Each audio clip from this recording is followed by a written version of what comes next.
अस्सलाम वालेकुम दोस्तों। तो आज ये मेरे पास एक रिसीवर है जो है इकोलिंक i5000। तो ये मेरे पास कस्टमर लेके आए हैं कि सर ये रेड लाइट पर है और ये ऑन नहीं हो रहा।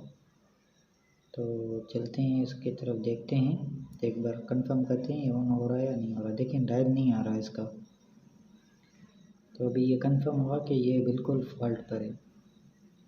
तो चलते हैं इसकी तरफ। इसका मैं ढक्कन भी उतारता हूँ। स्क्रू मैंने खोले हुए हैं पहले।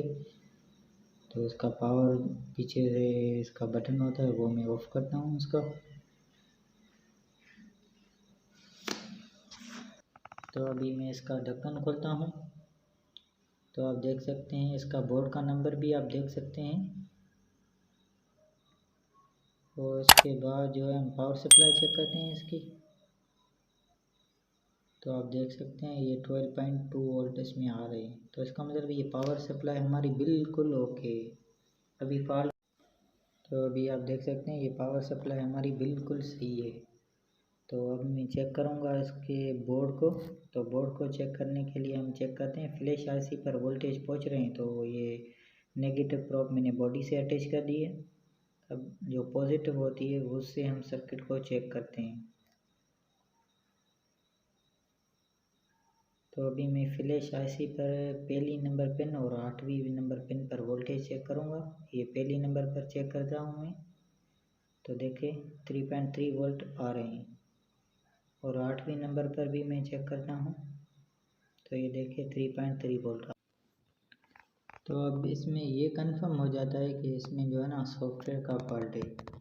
तो सॉफ्टवेयर के लिए पहले मैं इस आईसी को निकालूंगा। उसके बाद ये बोर्ड का नंबर है जो मैं स्क्रीन पर दिखा दूंगा आपको। तो अब ये मैं आईसी निकालूंगा। तो उसके बाद ये बोर्ड का नंबर भी आप देख सकते हैं नीचे, ये बोर्ड का नंबर है। तो इस बोर्ड को जो है ना बाहर निकालना पड़ेगा क्योंकि ये फ्लैश आईसी है जो अंदर की तरफ लगी हुई होती है। तो कागज़ चलाने में थोड़ी बहुत मुश्किल होगी। तो मैं इसका नट जो लगा हुआ वो खोलता हूँ।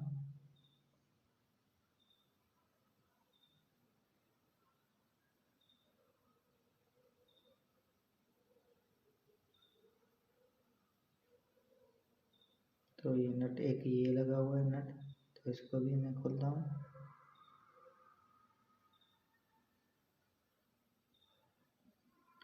और एक जो वीडियो वाली पिन है उसके बीच में भी नट होता है लेकिन इस सर्किट में नहीं लगा हुआ है।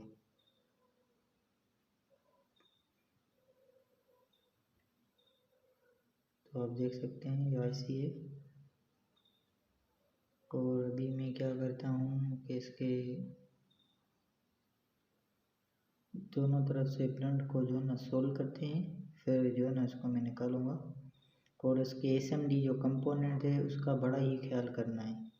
अगर वो कंपोनेंट इधर उधर हो गए तो बाद में मसला हो जाता है।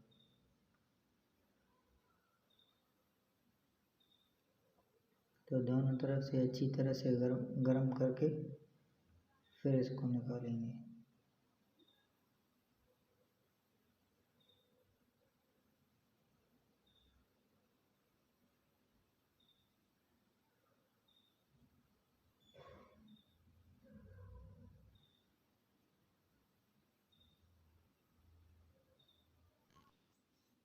तो ये बड़ी यही एहतियात से जो है ना इसको सोल्व करना पड़ता है। तो ये देखें आराम आराम से ये आईसी मैंने उतार दी। तो इसकी प्रिंट भी मैं बना रहा हूँ। शोल्डर इसकी प्रिंट में लग गया है तो उसको मैं साफ़ करूँगा।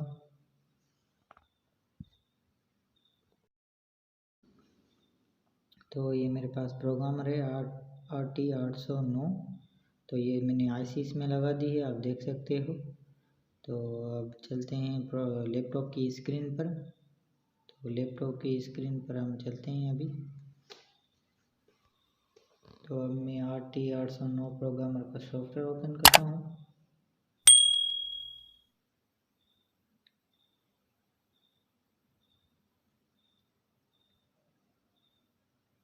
तो पहले क्या करते हैं आईसी को डिटेक्ट करवाते हैं। तो मैं डिटेक्ट करवाता हूँ। तो ये देखें आईसी डिटेक्ट हो गई है, ओके का मैसेज आ गया है। तो अब इसको मैं ओपन करूँगा और यहाँ से फाइल सिलेक्ट करूँगा, डेस्कटॉप मैं इस फाइल सेलेक्ट करूँगा तो ये देखिए फाइल आ गई, इसको ओपन, और ये वाली फाइल मैंने ओपन कर दी है। तो इसको मैं अभी क्या करूँगा, राइट करूँगा तो ये ऑटो इरेज करेगा, ऑटो वेरीफाई भी करेगा, सब चीज़ ये ऑटो करेगा और सॉफ्टवेयर भी ये खुद करेगा।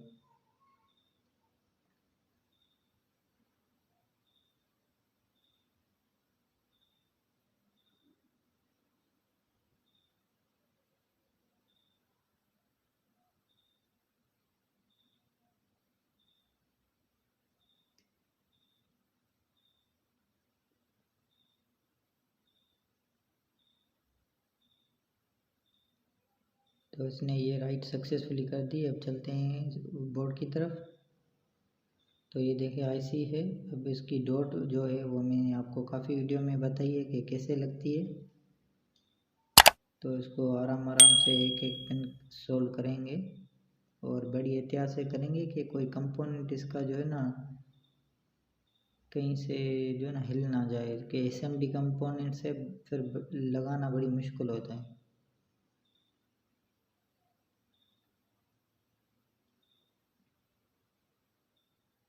तो उसकी एक एक पिन करके अच्छी तरह से सोल्व करेंगे।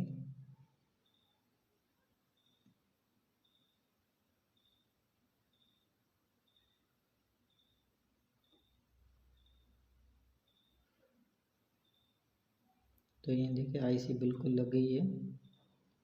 अब मैंने बोर्ड को ये यहाँ पर फिक्स कर दिया है। मैं इसको ऑन करके देखता हूँ।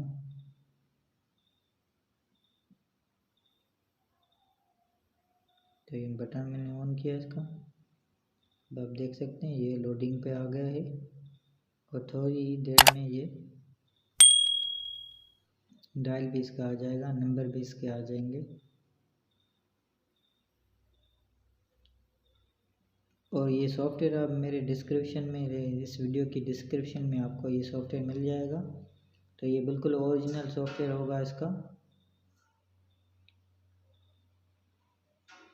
तो ये सॉफ्टवेयर अगर आपको चाहिए तो डिस्क्रिप्शन में भी मिल जाएगा। अगर ये वीडियो आपको अच्छी लगी हो तो मेरे चैनल को सब्सक्राइब कीजिए ताकि नई आने वाली वीडियो आप तक बआसानी पहुंच सके।